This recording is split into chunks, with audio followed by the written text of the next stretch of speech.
Welcome back. And if you're going to start a day of 6 games, let's start with a 42-minute game. And what a game, Rusty. Yeah, it was an interesting one to say the least. AV started very strong, and then suddenly that was completely undone. But it was actually a roller coaster, and I mean that in the nicest and meanest way possible, all at the same time. Because there were so many good things, and then there was so many throws on top of those, and really came undone just at the end there for Pentanet. It was a real display of what the OPL is capable of, I feel like, and that's one of the most important things, indeed. And also, we are playing on a new patch competitively this week. We're on 10.6. Spawn, for you, how the changes of 10.6 manifested themselves in that game? I suppose Wukong's a good place to start.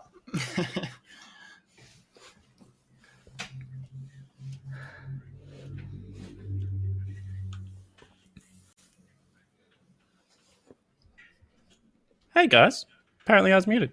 Wukong, There pretty you go. damn strong. I'll redo my speech. I think that on the current patch, his power level is probably too high. And he is a new rework champion, so they're probably trying to get as much data on him as possible.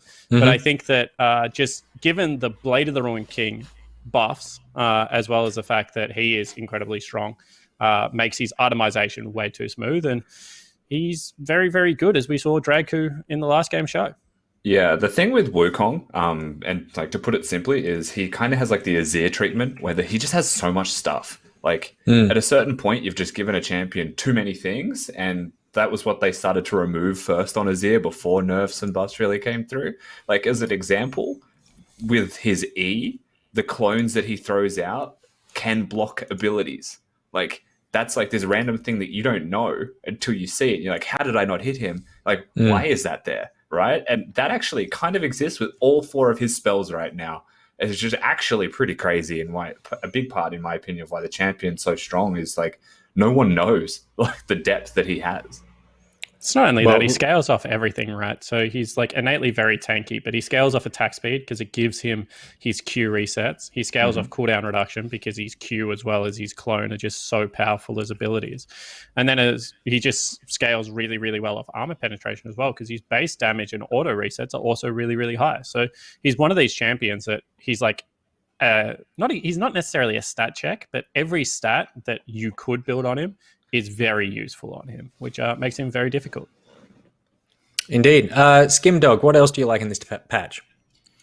I mean, for me, it was the teleport plays, right? The fact that we actually got to sort of understand why Chaz went for the teleport in mid lane, because he was just constantly prepping those lanes. Same for Dragku, just always keeping top and bot always threatened. So, I mean, it just really put Pentanet in a really rough situation where, Praetor had so many resources pumped into him. He was infinitely stronger than Gunkrab's Varus, but was always being run around the map, which is kind of different to what his strength has been, as Jake said during the cast. You know, he likes to turret up, have his team swarm around him. He was being the one forced to sort of rotate to those lanes to match and meet and find those shutdowns. And I feel like his window to really sort of showcase how far ahead he was limited to the likes of Dragons and Barons, which by the end of that game became a coin flip. Cool. Well, 10.6, does it hold any other surprises for us, Rusty? I think one of the other things, and again, I have the pleasure of not being involved in a lot of scrims now, so I get to speculate wildly. I really like what they did with Hecarim as a change. The fear duration based off distance is actually quite nice. Like Hecarim's one of those champions that you have to be greedy with to make work, but now that they've increased the fear duration, I think that's just an objectively good change to him. And because he's one of those characters that's always like kind of like on the cusp of being way too strong if he does exist, I think this was one of the better changes that they could have actually put in for him and moves him just a little bit closer to being picked again. Beautiful. Can I just say, I cannot stop looking at the picture of Rusty. It is, How good is it? It is so distracting. I have so many questions. Where did the koala come from? What is the koala whispering? Is it a wombat? Is it a wombat? No? Well, there you go. That's another question. Is it a wombat? Do you know about the wombat? The what? Do you know about the wombat? I know that it's an animal. It was a commentator on the OPL.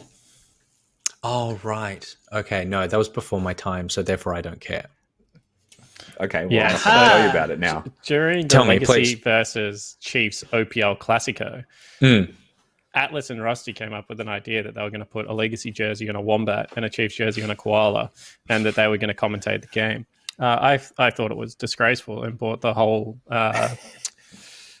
broadcast into disrepute. And then off the back end of that, we hired Nick Richardson. So obviously, I completely missed the boat on my feedback. You're welcome. I am the power of a Wombat and a Koala combined. What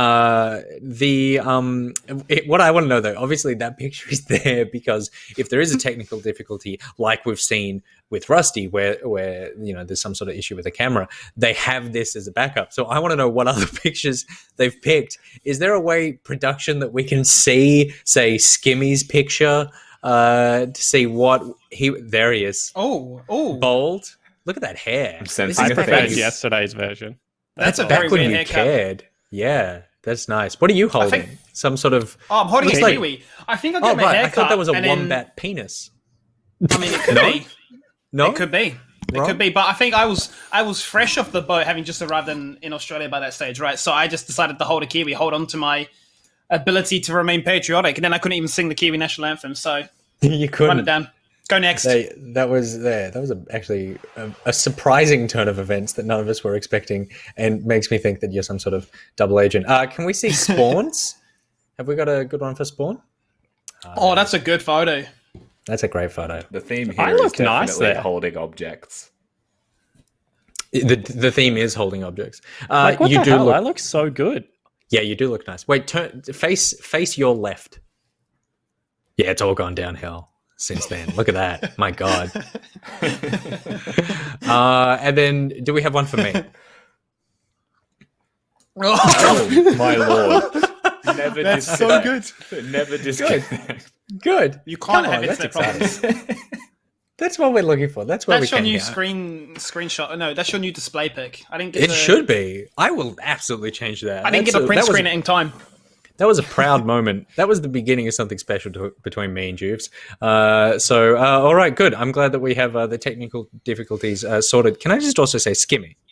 Yes. I don't want to spill the beans because we were saying before the show, Spawn asked, Yes. is it okay to talk about each other's houses? 'Cause, Yes. we're in a personal space at the moment. Your room was very bare yesterday. It was literally.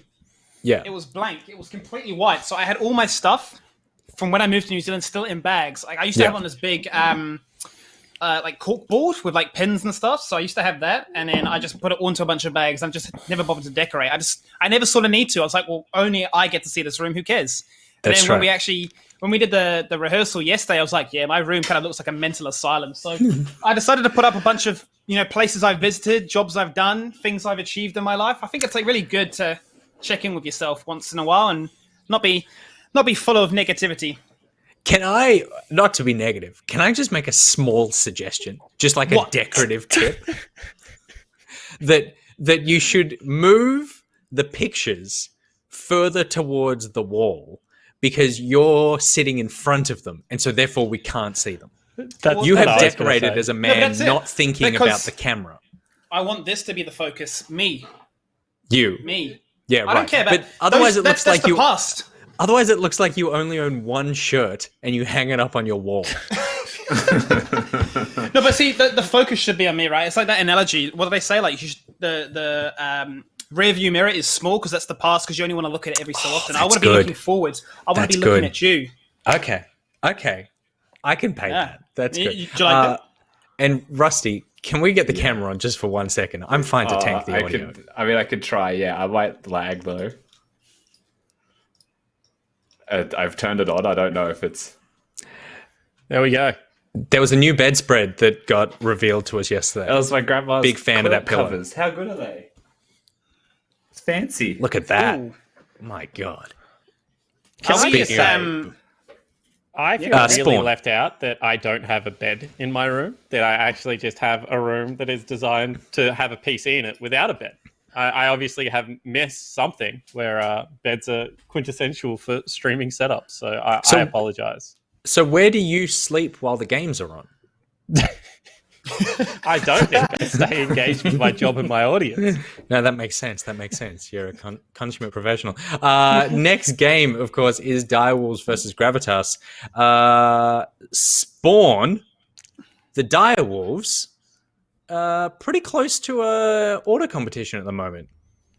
I think they're probably maybe close to a first or second competition at the moment. They are a very, very good team. I think that what we've seen is they're maybe the hottest team in the OPL and one of the only teams that hasn't started to drop these, maybe trap games, as you like to call them. They haven't been tripped up by a Mammoth or an Avant Gaming, and they seem to be going from strength to strength. So I'm super interested to see what Direwolves bring to the Rift today. They're obviously playing 2 games, and I think that they might be the hottest team in the league. There you go. You've heard it here now. Gravitas, not necessarily the hottest team in the league, Rusty, but they have got a new pickup.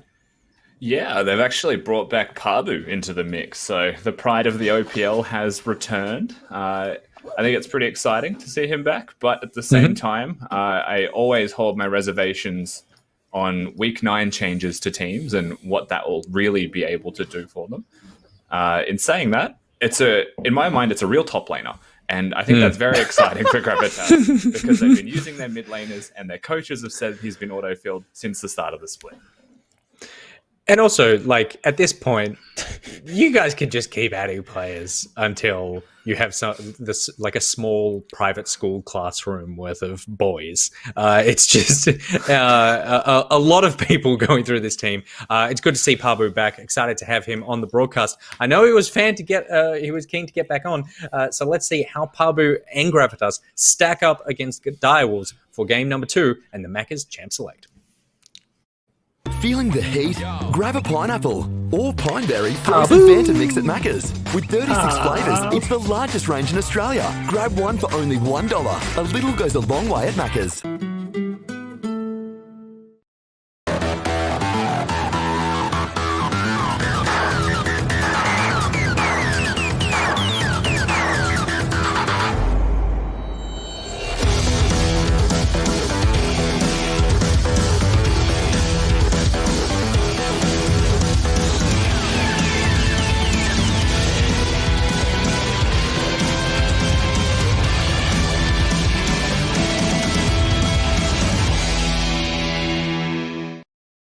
Well, let's crack on into it. It's the second game of the opening weekend of this Super Week. It's now Direwolves taking on Gravitas, a new Gravitas roster, now 20 boys on this team, basically a rugby first 11. They've got enough members to fill up a stadium on their own. But Direwolves on a 4-win streak, really, really hot on the heels of the likes of Chiefs and Legacy.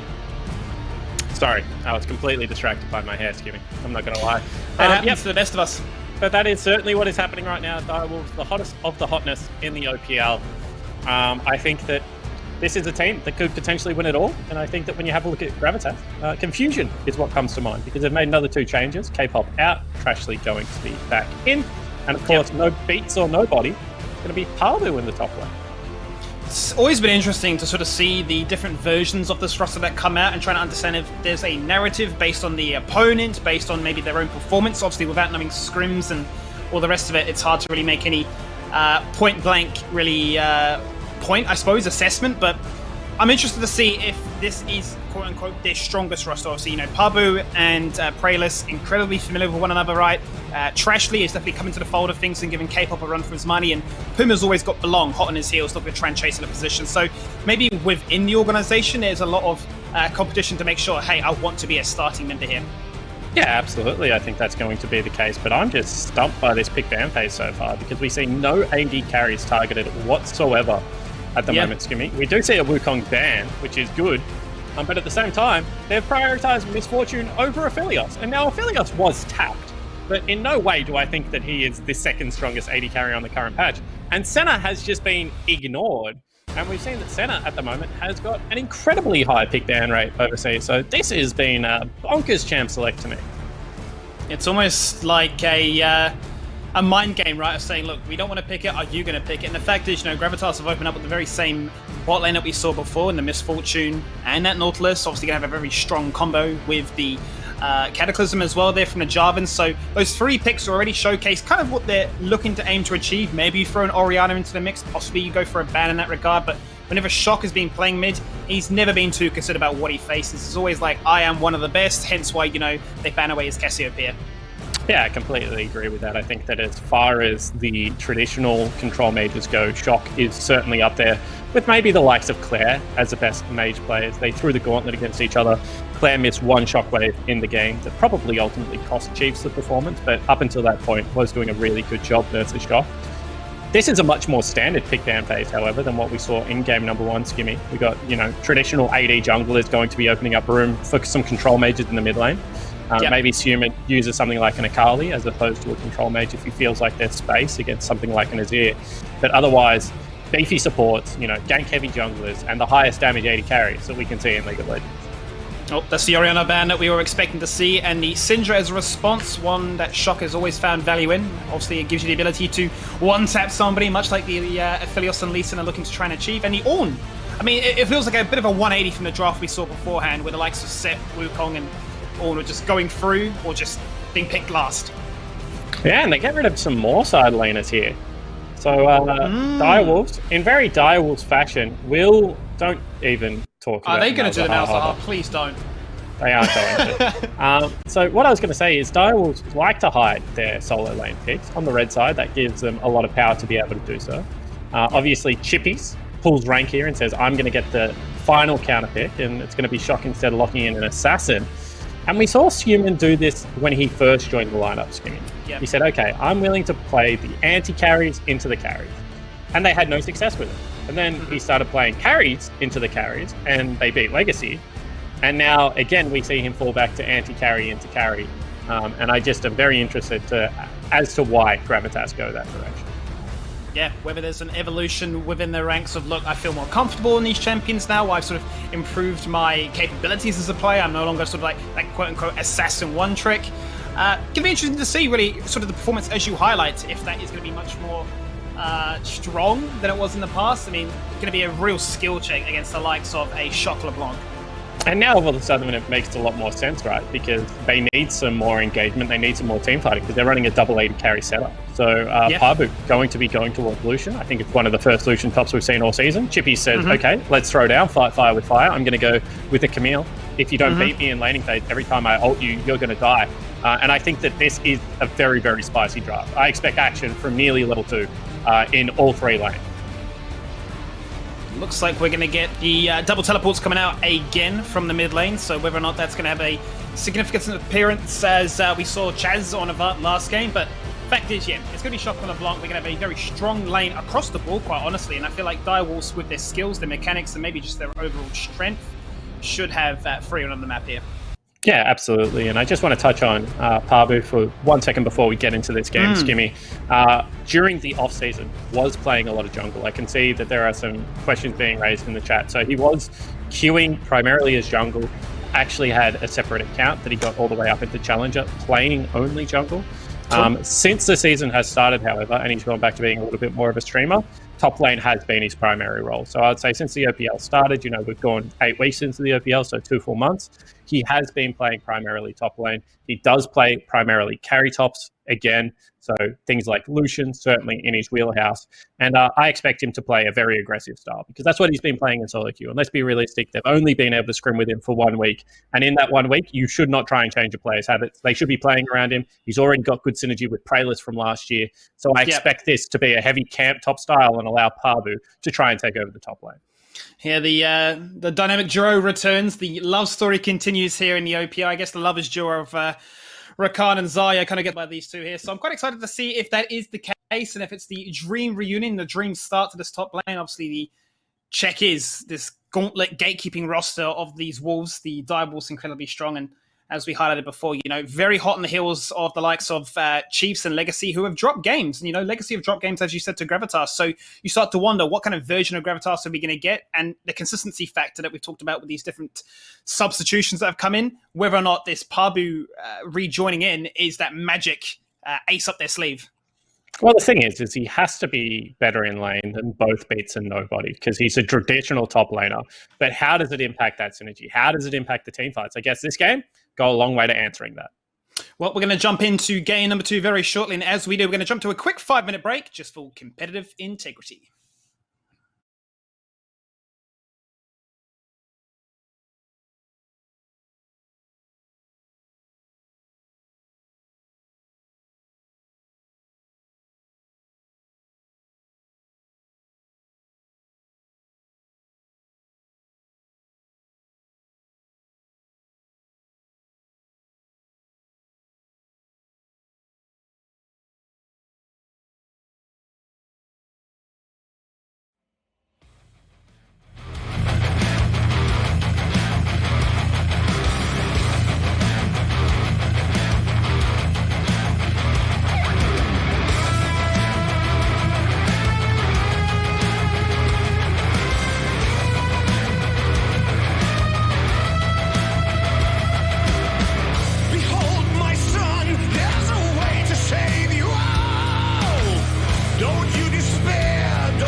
Jumping into the rift now for game number 2 of Super Week. It's Gravitas taking on Direwolves. It's a reunion between Parbu and Praelis, and it's a continuation of power and evolution for Direwolves, looking to make it 5 wins straight. And just a quick shout out right now, Sean Callanan, of course, the owner of the Gravitas lineup, is doing a live stream as well over on, I think, his LinkedIn. So if you're interested in what Sean has to say about the game, obviously dual monitor this bad boy. Let's go. I actually wrote in chat beforehand, Skimmy, who we think is going to win this one. And there is a lot of DW win, and then there is a lot of Parbu win. Unfortunately, there is not very much Gravy win, which makes me fear for the boys in the orange, depending on which jersey they're wearing. But all of them, I think, have orange and black on them. What do you think that means, this one? Do you think that means that, like, you know, they don't actually want to see Gravitas win, they just want to see Parbu win his lane? Potentially. I think what they're saying is if Gravitas are going to have to win, it's going to have to be Parbu having a very triumphant return, because otherwise, just I feel like they don't stack up raw power-wise. And then what we've seen with Direwolves is if there is a team, apart from maybe the Chiefs, that is just willing to play raw power, you know, split pushing, scrappy fights, like skill check at every moment, it is the Direwolves lineup. Mm-hmm. And I think they probably at the moment have one of the best top laners, the best AD carry in my opinion, and one of the best junglers in the league. So it's just all of those things put together that kind of make this a difficult matchup for Gravitas, because, you know, outside of Praelis, who's been playing fairly good League of Legends, not really many people from the Gravitas lineup have shone so far. And I mean, we've sort of seen that, right, with the likes of Praelis and Seaman, when they've got themselves online with their comfort champions, able to just sort of run over the game. No more relevant, really, than that Akali and what do we have? We've had Echo and Renekton. Just whenever they've had those early game advantages on things they're comfortable with, able to really bring it to their opponents, who may, in some cases, underestimate them. But I think, really, yeah, you bring up a fantastic point in the sense of, you know, Chippy, Shock, and Vital. Vital, bear in mind, you know, this 17-year-old Korean prodigy that's just come into this roster and just emitted aggression, power, and sometimes just straight craziness. Yeah, it doesn't like to buy boots, but apart from that, has had a very good year. And, now that the league's online and we're in the comforts of our own home, Skimmy, I personally am not wearing shoes on the broadcast, so I don't see why he has to buy them anymore. So that's a fantastic point. This is a kid that honestly has gone from strength to strength. I love watching him play League of Legends. He is very aggressive, but he is also just highly skilled and very rarely makes those mistakes. So interested to see, against probably an underperforming bottom lane, like in terms of the league. Certainly wouldn't say Trashly and Puma as a duo, one that they would be all that worried about. See whether he can bully him a little bit in the laning phase. Well, they're not going to go for the Ignite or the Exhaust in bottom lane. They're going to run with the Barrier Heal, so give themselves plenty of protection up against what is traditionally a very scary Misfortune Nautilus lane. But let's keep our eyes firmly fixated on these junglers. Obviously, Mira is very comfortable with Lee Sin. It's his most played this split by a fair margin so far. And Praelis, whenever he has been able to get the ball rolling, he's definitely been a catalyst to his team's overall success. Yeah, he certainly has. And I just want to highlight the difference in the jungle clears that they've gone for. Lee Sin stays very healthy in the jungle. So you can see that he does a full clear and gets his bottom lane with their push to be able to pick up that bottom lane Scuttle Crab. Now, what has happened with Praelis, on the other hand, is his AoE clear before Talisman sucks. So he can't get himself those 2 AoE camps without taking a lot of health. And obviously, Lee Sin being one of the better duelists in the game, doesn't want to meet him on a Scuttle Crab necessarily. So I think that's a good clear from Praelis. He has shopped a little bit early than what you like to. You want complete a jungle item on your first clear. Miru's definitely going to have that. But right now, you can see hovering chippies in case there is a gank imminent coming in. But just look, really, as you say, what it's allowed them to do in the bottom lane. They've been able to get a very deep vision wall down to really follow up that scuttle. So bot lane is incredibly secure. Now you have your eyes set to top lane with a red buff Lee Sin, looking to try and bully this sort of dream reunion. You're going to play the Lucian. You want to be aggressive from the range perspective. It'll be interesting to see how Chippy tries to bait this one in. See, Pabu takes a lot of damage. Ooh, actually going to force the flash out as well. Okay, so lane bully status over. This is generally how these marksmen in the top lane work. If you can get their flash out, they can no longer do what Pabu was just doing. And that's a really good news story right now if you are a Direwolves fan, because that was the one lane that was doing really well. Obviously mid lane, still fairly even. And Trashly going to try and freeze this one up. I feel like that's just outright BM, trying to do it in Decoy's phase, and he will instead let Decoy push. And it's going to be free base in the bottom lane off all of that vision you've already said. Now they think maybe Praelis is on the bottom side of the map, so they'll go for a cheeky base. Hang on. Maybe not even. They've actually faked the recall. Every summoner available. So both these bottom laners are going to open things up here. Look to try and get that concussive blows online. Obviously, Gravitas is going to do work as well. So just so much CC between the two of them. Who cares about Senna when you've got an Aphelios and it bullies them out incredibly hard? And this is what I was saying. I just don't think that Aphelios' nerfs were big enough to push him this far down the priority. And Vital has shown that on this matchup, he is very comfortable. Trashly has been stopped. Miru gets the ward dash, gets the Sonic Wave, forces out a second flash in his bottom lane, but the hook! Trashly, at the last second, mentioning to disengage, but the damage is really surely done. Yeah, and they will be able to pick themselves up a turret plate. And just look at the CS. They've staggered the recall, so they're going to get a free shop. This isn't going to be a big building wave, and it's 53 to 38 CS and a turret plate already. Meanwhile, however, in the top lane, teleport's coming in. Absolutely, everybody connecting into this one. He's going to flash that flag and drag. Out comes the culling to try and get some damage onto this one. The stun connects, the damage is done, and first blood for Lissandra. And I wonder what the game plan is, Skimmy, because right now it seems to be camp for Pabu, because they've just burnt everything to get chippies off their turret. They're going to give him another turret plate, and they're actually sticking around for a re-dive.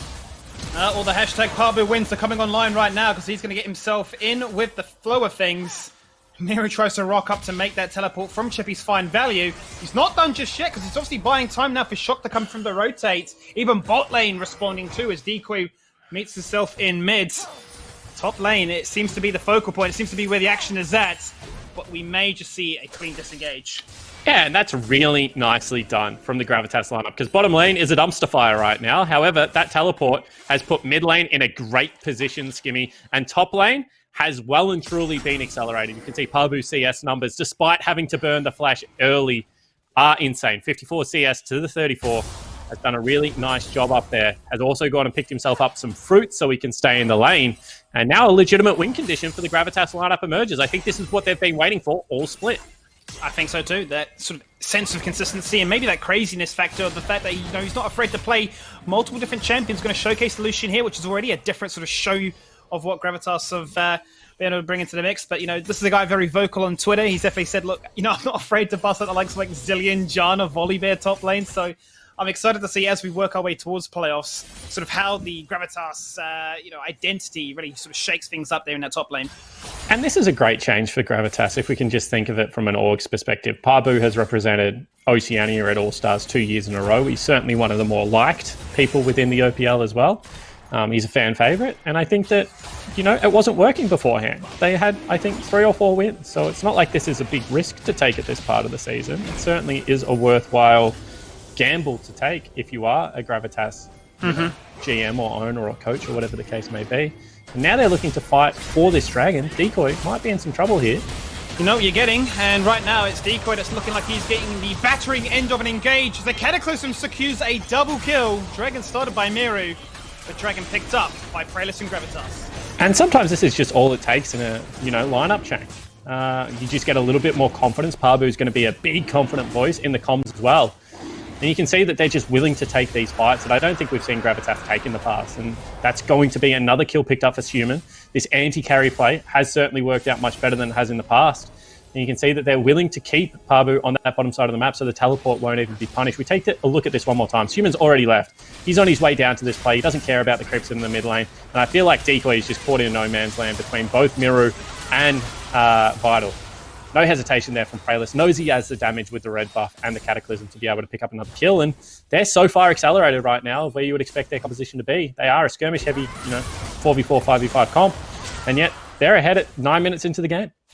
This is what you wanted to see, and this is what you're going to get, as now we turn our attention towards the top lane, where the lanes have swapped on out. Bit of a late one compared to the 8-minute tradition, but nonetheless, Rift Herald becomes the next objective online, and, Gravitas of what they have, definitely working towards those first completed items, with that Drake in hand as well. Rift Herald becomes the next objective for them to look at, and, sort of same story with Miru being the first one to sort of show his face in that lane. Maybe a little bit more restrained and disciplined as to where the rest of his team are before he attempts something like that.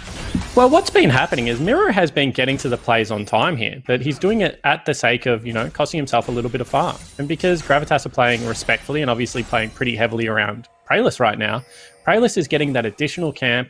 You can see he's 14 CS up. He also has himself that kill and 2 assists. And if you have complete control of your team, the way Prelus does, and I've just seen it every single week that they solely play for this guy's farm, right?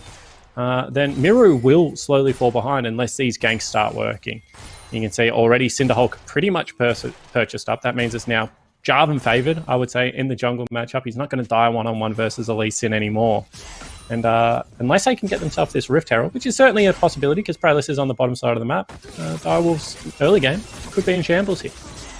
We were sort of questioning, right, the Salmon pick returning to the Lissandra. Well, currently sitting at 2-0-1 with the bounty on his head. It'll be interesting to see and sort of follow that progression, if it can really translate into anything meaningful during these sort of mid-game skirmishes, if he's able to sort of replicate the same hot form as he is when he's on those sort of assassin-type mage controls. Yeah, and I completely agree with you because what we've said about Human is he's a really solo kind of like independent player, right? And that's why I love him on things like Akali and Ahri because he can make solo plays very successfully. However, I think it was last week they tried it against Order and the team left him on an island and Order really bullied that tendency to be a solo player. So I can kind of understand if you are the coach of Gravitas, you say, you know what, that didn't work. We can't leave him on an island. Let's play more of a skirmish, team fight heavy composition. Let's get him involved a little bit more. And Lissandra seems to be a very good pick for that so far, Skimmy. Good trade coming across here from Shock, however. Does put him at half health. And you can see Chippy's heading up the river. Herald started already. Parbu only now just rotating to the play. They know what's going on. This could be another fight. This could be indeed. No teleports available for both those solo laners, but Decoy is going to bear the brunt of this damage again. Nowhere to turn. If he turns right, he's got Prelus. If he turns left, it is a Rift Herald, which is going to get burned on down by a bullet time. And Salmon finds his third kill in this game. Absolutely monstrous stats. Really giving a Shock a run for his money. Prelus on the hunt still, showcasing how far ahead he is of Miru. And right now, it's the dream start for Gravitas. Yeah, it certainly is. I mean, 4 kills to nothing. They're going to grab the first 2 neutral objectives of the game as well. And that was just Puma's willingness to sack farm. We talked about it already, but you can see that Direwolves are getting greedy. They're keeping people in lanes. They're not rotating to Mir. Every single time Praelis calls something, everyone comes. This time around, his bottom lane sacks a wave. They sack a turret plate, but they get themselves a couple of kills as well as this Rift Herald. And the game already 2,500 gold in the Gravitas favor. I don't think they get outscaled by any stretch of the imagination, Skimmy.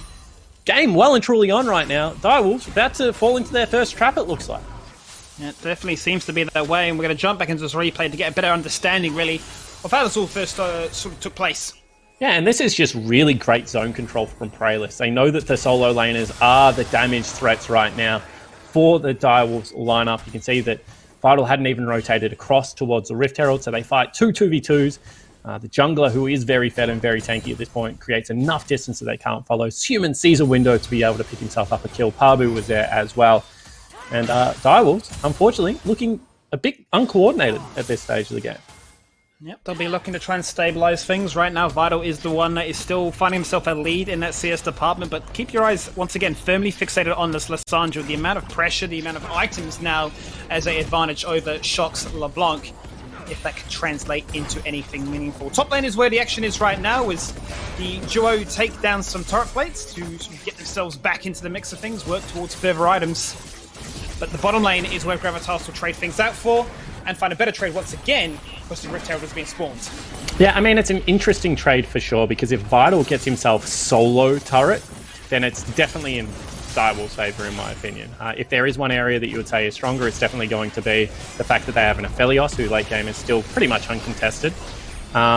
So I think that if we're going to take a look at the gold, which I don't know whether observers are on comms, but they've just given all the gold across to the Aphelios. And that means that this game, well and truly on Vital's shoulders. During that break, there was a little bit of a play in the mid lane. Take a look at what it was. Shock probably dives forward here to clean out a wave, and I reckon he's going to die. Yep, that's exactly what happens. Pabu picks himself up a kill. Frozen Tomb, and there's not really anywhere you can go without a cleanse in that stretch of imagination. So, game on. Yeah, Gravitas definitely in the driving seat. The second Drake, Herald's in their pocket as well, finding ability to take down these structures. Yes, it's only 1-for-1, but with this gold lead, 3k at that, you're looking at major items spread out between the members of this team. Yeah, and the benefit of casting online, Skimmy, is I get to read Twitch chat at the same time. So how good is that? We'll just have a little bit of a chat here, because I mentioned scaling. A couple of people in Twitch chat disagree. So if Aphelios outscales Misfortune, I think that's a very fair statement. I don't think it's by all that much. I think Camille also, at 3 or 4 items, is going to outscale Lucian. That's very fair. However, when you have a look at Jarvan, Nautilus, as well as Lissandra, there is no way Direwolves, if they are even or behind in gold, can teamfight this lineup of Gravitas right now. They've got double marksmen into triple frontline hard CC tanks. That's just impossible for a LeBlanc to get anything done against. That's going to be impossible for Chippies to access these teamfights. Face checking right now, he's in trouble. They are indeed. They're really bullying Chippies out here, who manages to juke himself out of that Cataclysm. Burns a flash, keeps Gravitas preoccupied down here in the bot lane. But it's a flash for a Jarvan Cataclysm. You would take that on the split push threat right now, and they're just controlling Chippies, making sure he doesn't have access to all the farm he normally does. And I think that, ease of execution is certainly something you talk about a lot in League of Legends. If you are not running a hard tank, how do you start a fight around major objectives? It just becomes very hard. It's rough, right? Because Chippies is not familiar with these situations. Definitely likes to find himself as the ever-growing threat to allow his team to have free run of the map to do whatever they like. But right now, Gravitas are definitely showcasing that, after their victories against some of the top dogs, they are willing to showcase that it wasn't a fluke, that this is, the new expected performance coming out of them. Yeah, and imagine if in the last couple of weeks you beat Legacy as well as Direwolves. Both teams still in red-hot form. Tally seems to have slotted really nicely into Legacy. And you can see that Direwolves, they're on an incredible run so far. They took down the Chiefs only a couple of weeks ago. So this is a lineup, I think, if they win this game, that certainly you all of a sudden put in the playoff race with Pentanet, Order, and Avant Gaming. Like, as I said, no one seems to be safe at this stage, Skimmy. Gravitas certainly playing better League of Legends than I definitely expected after last week's performances.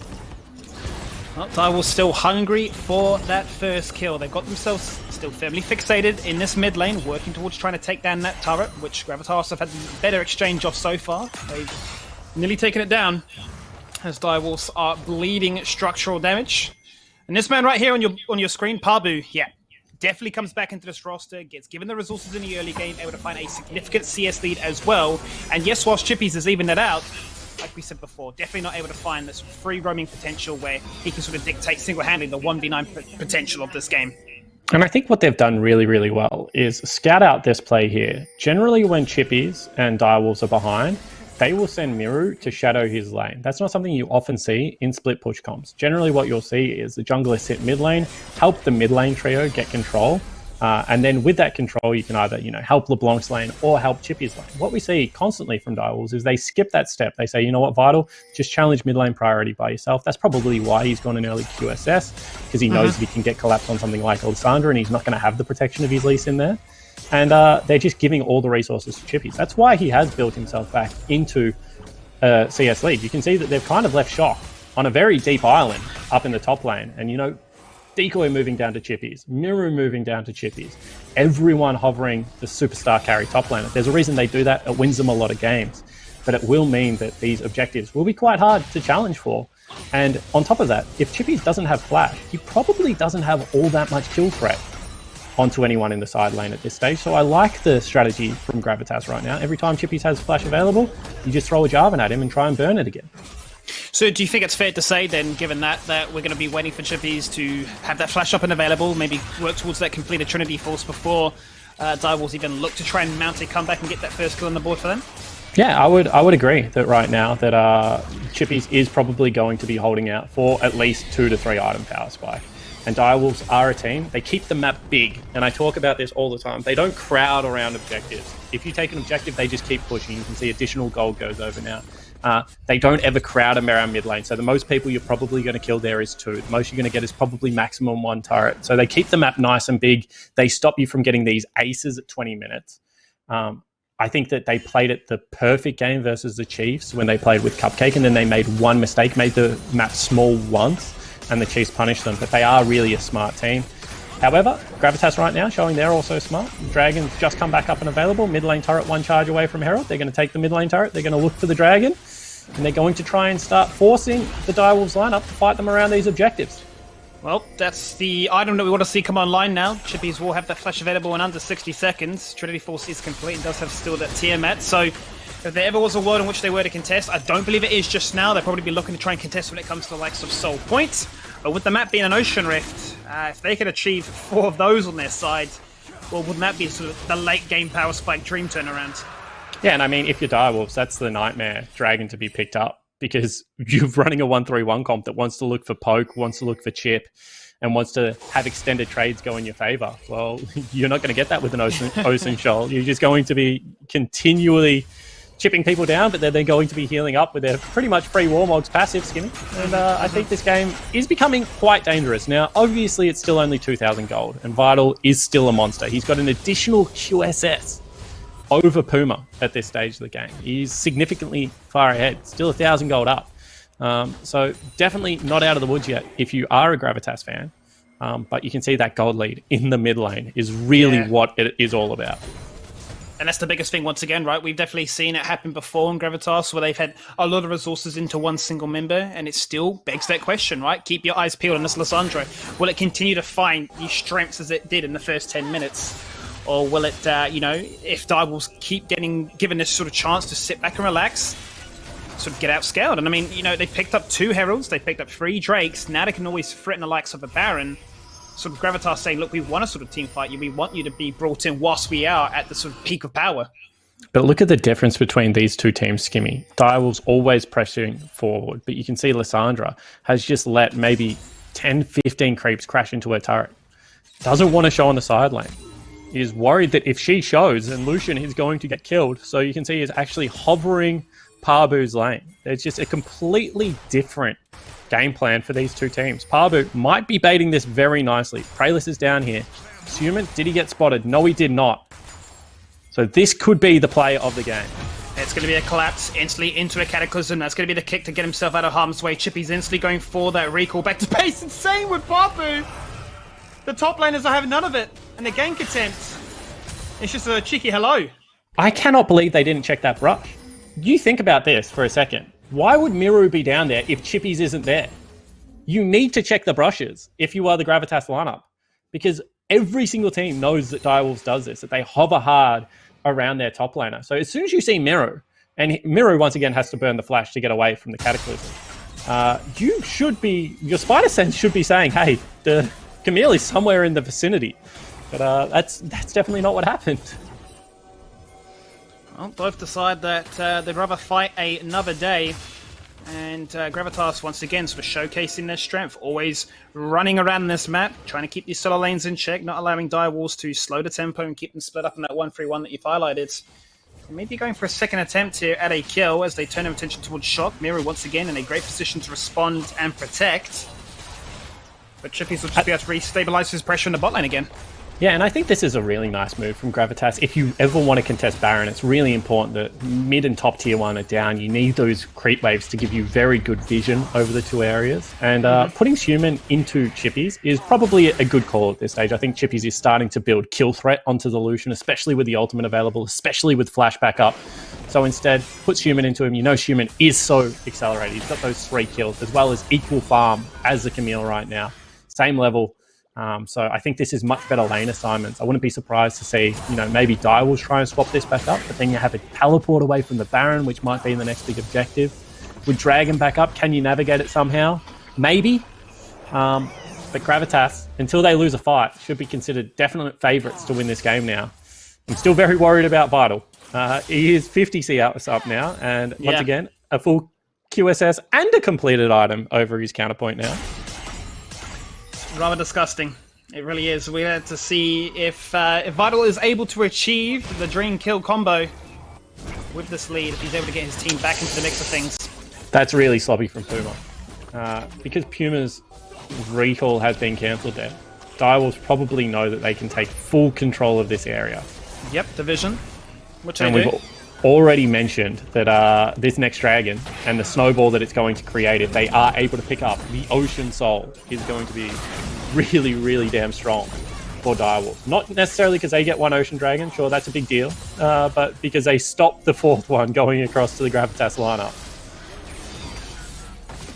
Chippies is going to go in for the invade into the blue jungle, look to try and take away that red buff, donates it across to Vital. It's going to be a big acquisition, especially with his item combination currently. A lot of lifesteal between the Scythe Dagger and the Conqueror passive.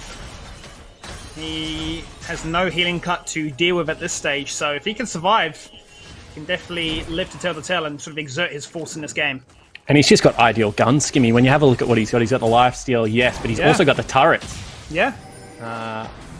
And as Praelis going to pull the trigger here. He is indeed. He's going to flag and drag over to start things off with. Instantly Camille looking to lock members in place, forced to flash away. Bullet time used very early on as the members of Dive will scatter. Now they look to re-engage, dragging down to half, looking to try and collapse, looking to get a kill, and they find out Praelis instantly. No smite, no chance to try and turn this one around. That's going to be the turnaround. Look at Vital. Value, but the dragon gets picked up, and Vital in the backline is able to pump out damage, falls for his efforts, but he picks up a triple kill. That's for sure. It's going to be 2 for 4, and a dragon. Direwolves explode back into this game. That is such a clutch team fight from Vital. Flashes forward with the barrier available, with those lifesteal daggers, as we mentioned. Gets himself the dragon, but more importantly, gets his team the triple kill. Have another look at this. It's going to be a clever flank coming across from Praelis, and I've never seen this interaction before. So he's going to ult the Braum, but because the Praelis is inside the Hextech ultimatum and the Braum leaves, the Braum just kind of ignores the ultimate, doesn't pull him back into place. And here is the all-crucial moment. Hits the ultimate, is going to be flashing forward in just one moment with all of his scythes available and just mows through the entire lineup. That is how you want to play a Aphelios, ladies and gentlemen. As aggressive as possible, and very nicely done from Vital. It's almost as if it played out as we predicted. Imagine that. Imagine that. But regardless, Direwolves are going to be quite content with that one. Able to stall out this game to 26 minutes. Still keeping that buff with a 2k gold lead. And this sort of showing, able to sort of show what they can do when those summoners are available, when that QSS can be utilized as well, when that damage is there. So tying it up, 7 kills to 4. Baron available, but the Ocean Soul is delayed just a little bit longer. Yeah, and I mean, now the 80 carry gap is becoming very significant. And if you are Suman, you do not want to ult this guy until he's burnt QSS, which means that he is going to be free hitting in so many of these fights. Whilst they do have a good tank line, without the threat of the Lissandra ult, I feel like they don't really have all that much kind of, I mean, I've already said threat, so I'll say it again, threat onto the 80 carry. And you saw how long Decoy lived with the shield in that fight, despite the fact that there is a lot of damage coming out of this Gravitas lineup. I think that the game is becoming quite difficult, only because of how strong Vital is. If you put the LeBlanc this far ahead, and, you know, Vital is in Shock's position right now, I think the game's pretty much over, Skimmy. But it's just because it's the Aphelios one more time that has all of this gold. Yeah, as you mentioned, you know, with all these tanks and the ability to really sort of do your job as a LeBlanc, not really the easiest way to find those one-shots. I think Gravitas sort of understanding the situation now. Not that they're going to start the Baron, they've definitely controlled the vision around it, but realizing that, you know, this game is being put on a slight timer with how far Pabu is behind to his ADC counterpart. Yeah, and I mean, when you have a look at Pabu, he's obviously very worried to go towards that bottom lane. I'm surprised they didn't send Human there again to try and deal with Chippies, because I certainly think the Lissandra is going to have a much easier time of it now than what the Lucian is going to. Lucian's strength at this point is that he's going to turn into a crit 80 carry in the latter stages of the game. You know, going to build himself an Infinity Edge now, potentially going to look for a Zeal item next, and then will be 2 80 carries versus 1, despite the fact I would still probably rather have the Aphelios, who is greatly accelerated. Yep. And I think that when you have a look at this game, Direwolves are just, you know, once again, keeping the map really big, not crowding an area, Skimmy. They're making sure that they're playing the smart game of League of Legends, and they're trying to make Gravitas feel the squeeze. However, now Ultimate they're comes going to across. find Vital now. This is big, actually. Bullet Time finds a lot of value, dropping him down to a third of his health. But that's a shutdown onto Puma, the one you want to get back into this game. Double claims used, Q assists are gone. Probably going to find a massive culling that gets blocked in place by Decoy. No shield, and he's forced to disengage away as well. The pain, the pressure. Now, surely Baron is an option on their cards. It is an option, but I don't know whether they can still commit to it. Chippies has teleport. You can see that they're going to start this one up. They know they're on vision, and Direwolves are going to give it. They've sent Miru back to base. Wow. Direwolves really respecting how far ahead Vital is, not feeling confident enough, I suppose, to even contest this one. Baron's going to be picked up here by Gravitas, and that's going to be viable and online for this next Drake, spawning in 1 minute. Yeah, and I don't think Vital's flash is going to be up in time. So we saw what actually happened there was Jarvan just willing to throw everything at Vital because he didn't have flash. And one thing about keeping the map big, as I've been complimenting the Direwolves for, is your 80 carry has to play on the precipice of danger every single wave. Vital giveth, Vital definitely taketh away in that situation there, Skinny, because as he dies, so do Direwolves hope of ever challenging that Baron buff. Lots of power in one member. Can the redemption come for Direwolves? Because Praelis definitely found himself back in the mix of things. And with Baron buff online, double the kills, working towards double the structures as well, they realize what's on the card here, and Ocean Soul would almost certainly spell defeat and the demise of the boys in green. And if you Gravitas now, you really want to protect this mid lane wave, because if you can have the pressure of a Baron buff hitting the second turret of mid lane, you can get this dragon maybe for free. However, they've regrouped. They're looking for a fight instead, Skimmy. I don't know if I love this call from the Gravitas lineup. Vital's flash is back up and available. They do not have the same kind of threat on him. And instead, they're going to look for the coin flip. No level 16 on Shock just yet. Seaman is level 17. ADC still working towards that as well, but the rest are definitely online with those fully completed ultimates. Dragon going to get started down to half right now. Direwolves doing a great job of zoning them away. He got it! Picked up here. Praelis gets the Ocean Souls. The fight continues. Puma finding massive value with the bullet time, putting out multiple members. That's a double kill. Make it a triple. Puma, a slow start in the first 25 minutes, but he finds a dragon, he finds the kill, and he's just basically got this game under wraps. He might have found the game for his team. 26 seconds is going to be the timer. They have the Baron buff. They have huge creep waves coming in. Can they actually look to push for the end? It looks like no, because Pabu is going back to base. The base is going to be broken. However, Soul has been achieved, and Gravitas is on the precipice of picking up the game versus the Direwolves. What a massive upset. We talked about it at the start of the reunion. The duo of Pabu and Praelis, the redemption of him making himself a known factor in 2019. Now we speak of him, and a fight takes out. Can Chippies find that 1v1? Can he find that kill? The ultimate goes down. He goes for the stopwatch to duke out the culling. He's going to look for the hook shot. He's going to look for the shutdown. He finds it. A sliver of hope. A chance for Direwolves to stall this game out just a fraction longer. And I think that's really bad from Pabu. We'll take a look at the replay. I'll explain why afterwards, but this was so well played from Trashly and Praelis in particular. So once you've given up mid lane wave control right now, you are looking to fight. Pabu pumps so much damage into Decoy, and Praelis wins the 50-50 smite. Now Trashly, no hesitation at all. Flashes into this pit, great knock-up hook onto the man that you need to be able to kill. Vital still has flash available, but there is no time to react to a Nautilus flying out of a brush like that. And that secured his team, the Ocean Soul, and secured them the team fight. So upgraded that QSS now to a Mercurial Scimitar, so extra life steal to compensate, not going for a Bloodthirster, but the all-important cleanse does have flash available. He's waiting for that barrier to come online as well. Need to see a big team fight come out from this man, because it has definitely been the story of when he finds a kill, his team definitely finds success. And you can see right now that Gravitas playing heavily around this bottom lane wave, Skimmy, trying to chase Chippies off.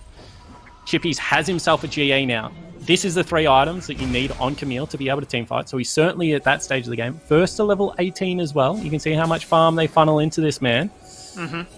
But we'll see whether they're actually able to defend these turrets. Yeah, there's a 2-level difference between the junglers right now. Praelis level 14 to 12 of Miru. And as you say, turning their attention now towards Chippies. Making sure that he can't find that success. And this is what Double AD Carry Comp can do. Shred through structures, kill objectives very quickly. Find an inhibitor in mids. Now look to get a second inhibitor. A constant lane pressure in bot lane 2. Yeah, and without Vital, they have very little wave clear as well. So unless they look for a fight right here, right now, the exact same thing can be replicated on the top side of the map, and you can be in a situation where you're under threat of being triple inhibited. You can see the wave is bouncing off top. That wave is going to continue to grow, continue to build. I wonder if we see someone just sprint across Summoner's Rift and try and deal with it before Gravitas can start shepherding it in. Because at this stage of the game, sure, you're getting a lot of farm, you're getting a lot of ability to be able to purchase items, but Gravitas have opened your base up in 2 areas. And with only a minute left on major objectives, this game very much on a knife edge.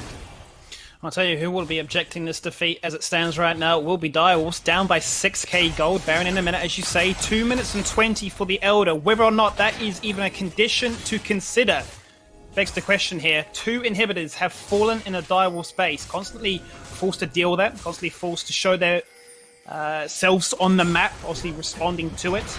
Only 1 teleporting Chippies. It'll be interesting to see how Direwolves look to try and set things up here. And this is the benefit of running tanks, Skimmy. It's not necessarily the best way to play League of Legends right now, but CC and damage is a very easy way to play League of Legends. You know, that's why most solo queue teams will look like this. And I think that Direwolves just fell behind a little bit too early in this game. Sure, they've had moments of brilliance where it looks like they're going to be able to pull it back, but at this stage of the game, Gravitas' comp is just so much easier to execute outside of the 80 carry role. Everyone else, I would rather have every champion on Gravitas outside of the 80 carry role at this stage of the game. Well, it's going to be a teleport to actually get Chippies back to base rather than the full recall. Gravitas responding to that, they go, cool, we just disengage. Now you just sit, you know, topside jungle. They can't face check this area. I would be very hesitant to hit the Baron buff, but they are going to do it. Because in the ideal world, you just do this. You just sit with your carries in the jungle and you just look to pick anyone off. Chippies, however, going to zone them out. And I think that Gravitas have really played a little bit too scared here. They now know they're on Baron. You don't want to ever 50-50 this. Dragon also coming up and available. You hate to see it, but I think that could have been played a little bit better, Skimmy. I don't know if we get to a situation where the Baron, the base is just a straight push. Obviously, these objectives are online. I'm getting very close to the Elder Drake, whether or not that becomes the priority. If we do see a split, or if we see a face check, Gravitas still on the driving seat. Final hook to start things off with onto Decoy. Shield goes up and his health bar goes on down. Chippy jumps in very aggressively, looking to try and isolate that 5-member Decoy. Oh! It's going to be a double kill from Misfortune to start things off. We'll put a shutdown onto Misfortune straight away. He's going to find more kills, but it's going to be all lighting up green. It's all going to be blue. I don't know what colours it is right now. It's going to be Gravitas regardless. They've done it. They've won the game. Kills. Teleport. They've get the ace. He's going to TP into the base. He's going to go for the end. And we said, would this Lissandra be a threat all throughout? From start to finish, this man, he's going to end the game. Yeah, potentially 18 seconds left. It is just a Lysandra. However, super creeps are coming, Skimmy, and I think they might have been able to done it in a couple of weeks. Back-to-back games, Gravitas are going to upset two of the top teams in the OPL. Consistency, new members, a bigger roster, and a bigger victory here. Oh, they're up. Can he actually end? Fall on down. I don't know. Mirror's He going to jump can't. in. He's going to look for the kill. The mid inhibitor is going to fall down to Winions again. He's going to survive for such a long time as the Frozen Tomb comes out. But he takes Lee Sin down before it even can be considered as an option. He can't He's end. looking for such a long time. But these minions are going to pile on into this base. And the respawn timers, they need to deal with top lane too. Okay, so they can't end. However, they are going to get themselves an Elder Dragon. There is no jungler available right now, Skibby. There is a Baron buff available on Summoner's Rift. All of the base is broken. There is only one Nexus and one inhibitor available. So Gravitas, the parade was out. It was playing the music. But unfortunately, the game still continues. 30 seconds on Human, only 9 seconds on Miru. Can he actually get out of base? Can they defend this Baron? How do they do it at this stage? They have no vision, no ability to even step up forward. Elder Drake now online, working towards Baron with the double ADC. That's going to fall down very quickly. Watch their health bar showcase what Deco can do with the vision reveal, and he realizes it's not possible. They're going to be resigned to their base. They need to find a fight in this jungle surprise style before anything can take place. Yeah, but they're not going to get it. And that's very smart from Gravitas. Everyone just takes the recall. Buy the potions. Buy your final items. We're 38 minutes into the game, guys. We are so close to winning this one. Don't you dare screw it up. And you can see that Direwolves, they have to just hope for the Nexus fight of all Nexus fights. And because there are 2 turrets standing in the mid lane, they probably need the Nexus fight of the Nexus fight, followed by another Nexus fight of a Nexus fight to be able to win this game. They need repeat wipes at this stage, which is like a 0.1% chance based on the trajectory of this game so far. Every buff online, elixirs, full items, everything. They're going to find a fight, which is not going to be the exact reveal. A massive flag of Dragons to free. The Cataclysm locks them in place. First going to fall on down. Hopefully a double kill to start things off with. And everything else was gone. That's it. Vital. He was a massive component of the composition, but he's not going to be able to do anything to make this narrative different. Elder Drake executes as their Nexus falls on down, and Gravitas see nothing but victory. What a game from Gravitas. As we come back and I'm being blinded by sunlight. This is how I've been commentating the whole time. The sun is setting on the day, and the sun just set on the Direwolves win because Gravitas, with the return of their top laner Pabu, are able to pick up what was a huge upset. I can't stress that enough. I thought that coming into this game, Direwolves were the best team in the OPL, and Gravitas has just corralled them and won out a very hard-fought game. Well, they were exact opposites, right? Direwolves 11-4, Gravitas 4-11, and this was a Direwolves team on a 4-win streak. They were just bodying people across the board, not afraid of anybody they went up against. But Gravitas, once again, this army of 20 members just say, let's roll the dice, or let's just model up this like Skimmy, I'm going blind. When they say you can for. throw, just throw the game. I had an analogy, and it's going to have to wait. We're going to jump to a break so we can once again, for a second time, rest, relax, recover, and just wonder what the hell's going on in OPL.